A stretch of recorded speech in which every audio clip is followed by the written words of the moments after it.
आरती के हाथ में ऐसा टाइमिंग जादू था जो आरती की इस कला को कोई सीख नहीं पाया। आरती का जीवन और उसका लाइफ चक्र उतार चढ़ाव में करता रहता था। माता पिता और रिश्तेदार बहुत कोशिश कर रहे थे कि आरती की कहीं ना कहीं शादी हो जाए। बहुत कोशिश के बाद माँ पापा ने एक लड़के वाले को मना लिया था। वे सब आरती को देखने के लिए घर पर आने वाला थे। आरती को इस बात की खबर लग जाती है कि हमारी शादी होने वाला है। आरती दुखी हो जाती है और गुस्सा करने लगती है और आरती रोते हुए कहने लगती है कि आप सब इतना सारे लड़के वाले को देखने के लिए बुलाते हो, लेकिन कोई हमें पसंद नहीं करता है और जो भी आता है हमारी मजाक बनाकर चला जाता है। आप सबकी बदनामी होती है। गांव समाज का बोलता है कि लड़का वाला देखने आया था और आरती को पसंद नहीं किया। गांव वाले भी कहते हैं कि पता ना उसके मम्मी पापा कैसे उसको जन्म दिए हैं। इस मनहूस को कहीं शादी ठीक ही नहीं हो रहा है। आरती माँ ने आरती को समझाने की शादी में अक्सर ऐसा होते रहता है। हर कोई किसी को पसंद नहीं होता है। जिसे तुम पसंद आ जाओगी तो तुमसे ज़रूर शादी कर लेगा। तुम अपना ख्याल रखो, तो अपने आप पर ध्यान दो। कौन तुम्हें पसंद करेगा या नहीं करेगा या तुम उनके पर छोड़ दो। अगले दिन लड़का वाले आरती को देखने आते, लेकिन आरती उसी दिन सुबह में ही सवर कर कहीं निकल गई थी। लड़के वाले घर पर आते हैं, लेकिन मम्मी पापा को नहीं पता था कि आरती कहाँ गई है। जब लड़की देखने का बारी आता है तो आरती घर में नहीं थी। लड़के वाले इस बात पर गुस्सा हो जाते हैं और पूरा खरी खोटी सुनाते हैं आरती के मम्मी पापा को। वैसे भी पापा आरती पर बहुत ज़्यादा गुस्सा करते थे, लेकिन उस दिन की हरकत से आरती के पापा के ऊपर खून सवार हो गया था। आरती ने अपने पापा को गुस्से में पागल कर दिया था। उस दिन आरती के पापा ने उसके मम्मी पर सारा गुस्सा उतार दिया। आरती के पापा ने उसके मम्मी को बहुत भला बुरा कहे कि यह सब तुम्हारे सिर पर चढ़ाने का नतीजा है। तुम्हारी ही वजह से आज आरती ऐसा हरकत कर रही है। अब शाम का वक्त होने वाला था। आरती घर को लौट चुकी थी। आरती के चेहरे पे बहुत ज़्यादा खुशी था और उसके हाथ में एक चेक था। आरती कोई एक सर्टिफिकेट लेकर आई थी। आरती ने अपनी उपलब्धि के बारे में अपनी मम्मी को कुछ बोलने वाली थी कि इस बीच आरती के मम्मी ने उसको खरी खोटी सुनाना शुरू कर दिया। उसकी मम्मी ने आरती को इतना खरी खोटी सुनाया कि आरती सपना में भी यह नहीं सोच पाती कि मम्मी आज हमें इतना भला बुरा बोलेगी। इससे पहले आरती की मम्मी ने आरती को इस तरह के शब्दों का उच्चारण नहीं की थी। आरती के माँ ने एक बात बोली आरती से कि बाकी सब लोग सही कह रहे थे कि तुम सच में मनहूस हो। आज तुम्हारी वजह से सब कोई परेशान है। अच्छा तो होता कि तुम पैदा होते ही मर जाती। आज यह दिन हमें देखने को नहीं पड़ता। गांव घर में मेरा सिर नहीं उठ पा रहा है। आरती इस वाक्य को सुनकर अवाक थी। वह कुछ बोल नहीं पा रही थी, क्योंकि जब आरती बोलने की कोशिश कर रही थी उसके मम्मी की शब्दों से उसकी आवाज़ दब जाता था। आरती चुपचाप निठुर भाव से खड़ी थी। आरती की आँख में आंसू बहा रहे थे। आरती बिल्कुल व्याकुल हालत में खड़ी थी। वह कुछ बोल नहीं पा रही थी। आरती अपनी माँ से एक ही सवाल कर रही थी, माँ क्या मैं इतनी बदनसीब हूँ कि मुझे आप मारना चाहती थी? क्या मैं मर जाऊँ?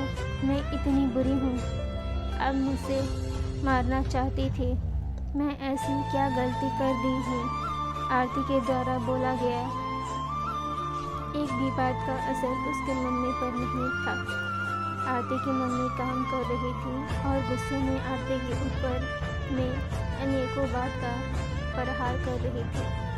आरती निठुर भाव से अपनी मम्मी की ओर देख रही थी और उसके बातों को सुन रही थी। आँख से आंसू बहा रहे थे, लेकिन आरती चुपचाप खड़ी रही। आरती एक ही सवाल कर रही थी, माँ क्या आप मुझे मारना चाहते हो? गुस्से में मम्मी ने भी बोल दी हाँ।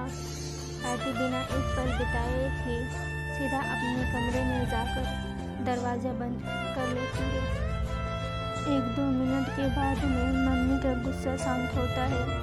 तब आरती के मम्मी को अपनी गलती का एहसास होता है। उसके मम्मी आरती के रूम की तरफ गई और दरवाज़ा खोलने के लिए बोली, लेकिन आरती ने अपने रूम को अंदर से बंद कर लिया था।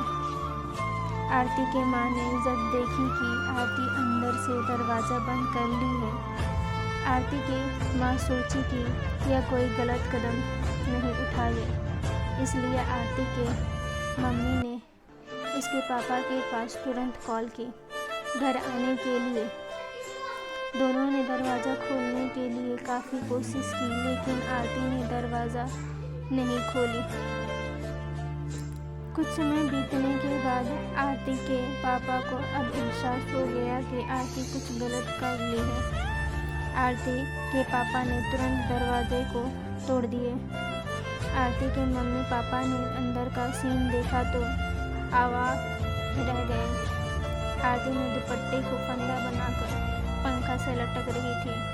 अभी ज़्यादा वक्त नहीं हुआ था, वह सिर्फ बेहोश हुई थी।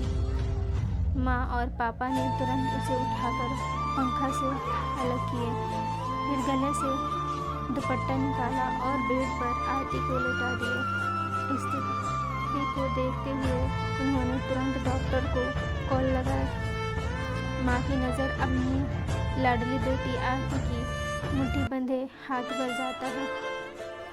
हाथ में एक चिट्ठी रहता है और टेबल पर पड़ी 50,000 का चेक मिलता है, जिसमें 5 स्टार होटल में शेफ की नौकरी करने के लिए कंफर्मेशन लेटर था। उसी कंफर्मेशन लेटर और चिट्ठी को लेने के लिए आरती बाहर गई हुई थी। कुछ समय के बाद डॉक्टर आते हैं और आरती का इलाज करते हैं। डॉक्टर आरती के चेकअप करने के बाद बोलती है कि शुक्र है लड़की बच गई। कुछ सेकंड और देरी होता तो आज यह लड़की हम सभी के बीच नहीं रहती। आरती बेड पर बेहोश अवस्था में पड़ी थी। डॉक्टर ने बोला कि आरती धीरे धीरे कुछ घंटों में ठीक हो जाएगी। मैं दवा लिख दे रहा हूँ, जिसे आप मेडिकल स्टोर से मंगा लीजिए। माँ और पापा ने इस चिट्ठी को खोलकर पढ़ा, जिसमें कुछ इस प्रकार से लिखा था, मम्मी और पापा, मैं जानती हूँ कि मैं जन्म से लेकर आज तक कोई ऐसा कार्य नहीं की जिससे आप लोगों का गर्व महसूस हो, लेकिन मैं आपसे बताना चाहती हूँ कि मैं खाना पकाने में नेशनल लेवल कंपटीशन को जीत चुकी हूँ। इसमें मुझे 50,000 का चेक और प्रथम स्थान मिला है। मेरे द्वारा बनाया गया खाना ऑर्गेनाइजेशन को इतना पसंद आया कि वह मुझे एक बहुत बड़े होटल में बतौर मास्टर शेफ की नौकरी के लिए कन्फर्मेशन लेटर भी दे दिया था। पूरी दुनिया मुझे खिलाफ हो, मुझे इस बात का कोई फ़र्क नहीं पड़ता था और नहीं पापा की कड़वी बातें मुझे रुलाती थी। मैं पापा से हर वक्त प्यार करती थी और मम्मी को दिल से चाहती थी। मैं जानती थी कि मम्मी और पापा केवल बाहर से ही सख्त दिखते हैं, लेकिन अंदर से मुझे बहुत ज़्यादा प्यार करते हैं। यदि मम्मी और पापा मुझे प्यार नहीं करते तो मेरे लिए बिना कहे कुछ कपड़ा, मिठाइयाँ, किताबें नहीं लेकर देते। माँ की ममता और प्यार को कोई क्या बयां कर सकता है। माँ मेरी चाहत और दुनिया थी। पापा की प्यार मुझे बहुत सताएगी। मैं अब इस दुनिया को अलविदा कहकर जा रही हूँ। मेरे माँ पापा इस दुनिया के सबसे खूबसूरत हैं। मैं जानती हूँ कि आपने कभी न कभी भगवान से प्रार्थना ज़रूर की होगी कि अगले जन्म में मेरे को ऐसे औलाद मत दीजिएगा, लेकिन मैं भी भगवान से प्रार्थना करती हूँ कि अगले जन्म में क्या 7 जन्मों तक मुझे आप जैसे ही मम्मी पापा मिले। और आज यही प्रार्थना कर रही हूँ। मैं उस भगवान के पास जा रही हूँ जिसे आप लोग बहुत पहले हमको वहाँ पर भेजना चाहते थे। चिट्ठी में बहुत सारे इमोशनल बातें लिखी गई थी, जिसे पढ़कर आरती के मम्मी पापा की पाँव तले ज़मीन खिसक गए थे। आरती के मम्मी पापा बहुत पछतावा कर रहे थे और उनके आँख से आंसू बहुत ज़्यादा गिर रहे थे। आरती बेड पर भीड़ पड़ी हुई थी। उसकी माँ उसके सिर पर हाथ फेर कर रो रही थी। पिता को बर्दाश्त नहीं हो रहा था। वह भी आरती उसकी माँ उसके सिर पर हाथ फेर कर रो रही थी। पिता को बर्दाश्त नहीं हो रहा था। वह भी आरती नहीं करना चाहिए। भगवान जो भी उस व्यक्ति को दिए वह कुछ सोच समझ कर दिए होंगे। दूसरे पर कमेंट करने से पहले खुद को भी देख लेना चाहिए कि हमारे अंदर कितना अवगुण है या नहीं, फिर दूसरों को कुछ बोलना चाहिए।